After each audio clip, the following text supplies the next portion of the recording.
El Fordismo es un sistema de producción industrial en serie, creado por el empresario Henry Ford, fundado en el año 1903.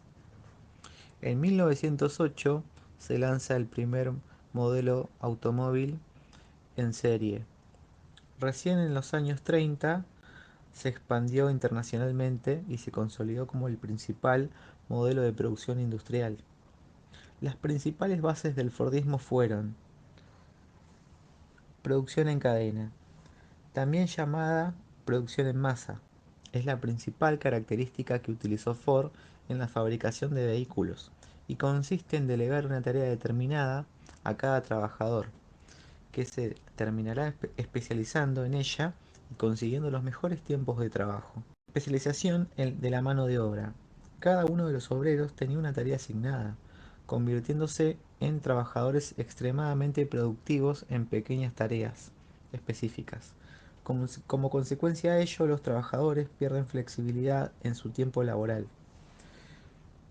Aumento del salario de los obreros. Esta medida se propuso con el fin que los propios trabajadores tuviesen la capacidad económica de comprar los productos que fabricaba Henry Ford. En el caso de Ford, llegar a comprar los propios coches que se creaban para, para así aumentar el mercado y que los automóviles, la venta de automóviles creciera internacionalmente y se expandiera aún más las ventas. La mecanización del trabajo, además de la especialización de los trabajadores, también incluyó novedosa maquinaria que aumentaría la productividad y facilitaría la labor a los obreros. Ventajas e inconvenientes del Fordismo. Las ventajas fueron reducción de costes al maximizar la productividad de los obreros y conseguir una gran eficiencia gracias a la cadena de montaje. Los costes de producción descienden notablemente. Disminución en los tiempos de producción. Esto quiere decir, los obreros están especializados en sus tareas y gracias a la ayuda de las máquinas pueden realizar cada una de las pequeñas actividades en los mejores tiempos posibles. Aumento de la productividad. Esto quiere decir, no solo se incrementa la productividad de cada obrero, sino que la de la empresa. Se maximiza en todos los sentidos, ya que hay una reducción de costes en tiempo y dinero, además de niveles elevados de producción. Incremento en la oferta de mercancías y aumento del poder adquisitivo de la clase obrera. Inconvenientes. Los trabajadores terminan perdiendo la motivación y acumulando estrés y cansancio. Esto pasó en este inconveniente. Existía el riesgo de que los trabajadores no lograsen cumplir con sus actividades en el tiempo deseado, lo cual retrasaría la línea de producción y no permitiría llegar a los objetivos propuestos por el directivo. Modelo Forte 1910. El cambio de estas técnicas de fabricación da el paso evolutivo a la producción de automóviles. El primer paso fue el montaje de una unidad estática a cadenas de montaje, y fue donde Henry Ford por primera vez introdujo la cinta transportadora de la industria de este modelo. El chasis del automóvil ya no tenía que ser transportada manualmente, y este proceso se automatizaba. Henry Ford también introdujo una plataforma móvil que se desplazaba por arriba. Así permitía colocar las diferentes piezas del chasis. Los obreros ya no tenían que ir siguiendo una misma unidad, ya que un obrero hacía uno o dos trabajos específicos en cada unidad. Así Ford consiguió acelerar la producción automática, sobre todo continua. A los obreros les dio un mejor sueldo, contrató mujeres y hasta hizo un turno nocturno, así aumentar el 50% de producción del Forte. Es el modelo que Ford implementa en la revolución de fabricación, de 12 horas a 90 minutos.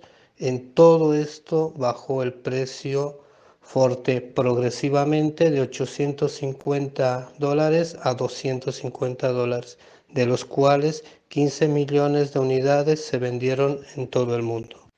Efectos de industria. La producción en masa es uno de los componentes más importantes de lo que hoy en día se conoce por la segunda revolución industrial, la aparición de la cinta transportadora y la cadena de montaje, donde también es el crecimiento y la reducción de costos de fabricación, lo cual estos cambios presentaban mejor efectividad y mejores rendimientos. Era pues cuestión de tiempo que todo aquel conglomerado de pequeñas empresas desapareciera gradualmente. Los peces grandes se comían a los peces pequeños, dando lugar al mapa industrial actual. Esta división de trabajo ha permitido la creación y el progreso en el ámbito de la investigación y desarrollo. En relación a los efectos en la tecnología de fabricación, el cambio en la concepción de fabricación durante la Segunda Revolución Industrial llevó a la automatización de los procesos y a la aparición de nuevas máquinas y herramientas.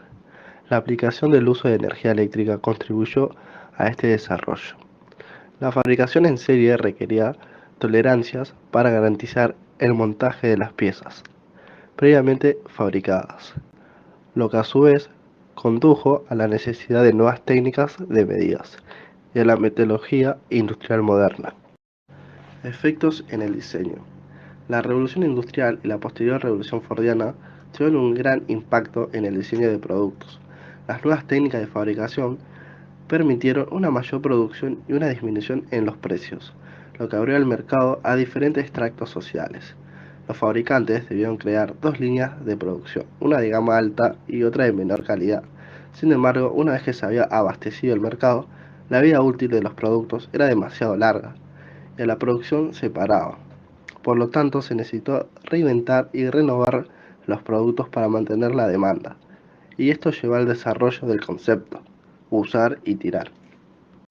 Efectos sociales. En el caso particular de Ford, el aumento y efectividad de la fábrica supuso beneficio inicial que Ford un poco más adelante decidió inventar para mejorar y acabó engrandeciendo su obra. Ford redujo las jornadas laborales de sus trabajadores 8 horas diarias y a la vez que subía su sueldo hasta $5 por día. Con esta notoria mejora en las condiciones laborales y las ofertas de los trabajadores en su fábrica era realmente tentadora y no tuvo problema para llenar el tercer turno.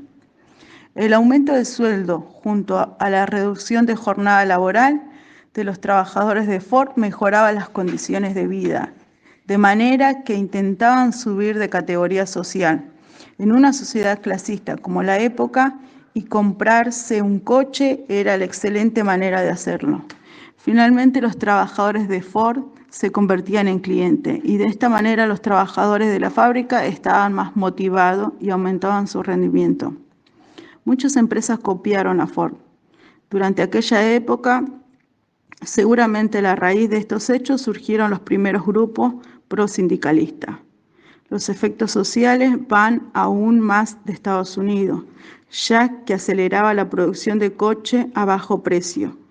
Desencadenó el requerimiento de materiales, como la llanta, que se realizaba bajo el método de la vulcanización, que llevó a la explotación de las selvas amazónicas, con el denominado suceso histórico, la fiebre del caucho, que desencadenó numerosos conflictos y violaciones de derechos humanos a los indígenas que habitaban en esos territorios.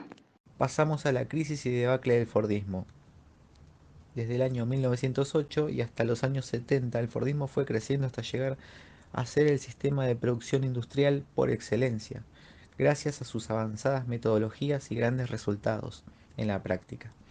Tras terminar la Segunda Guerra Mundial, el Fordismo vivió su momento de mayor auge, donde la gran mayoría de industrias internacionales utilizaron su metodología para producir en masa.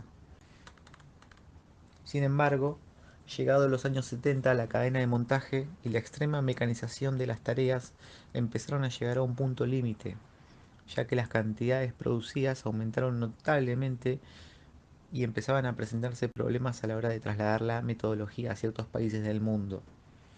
Además de los trabajadores perdían fácilmente la motivación por culpa de la monotonía continua de sus tareas, viendo también su intensidad de trabajo aumentada por culpa de los altos niveles de producción. Como consecuencia a todo esto, el Fordismo perdió su época dorada, derivando en otros modelos de producción como el post-Fordismo o el Toyotismo, pero bueno, eso ya sería otro tema.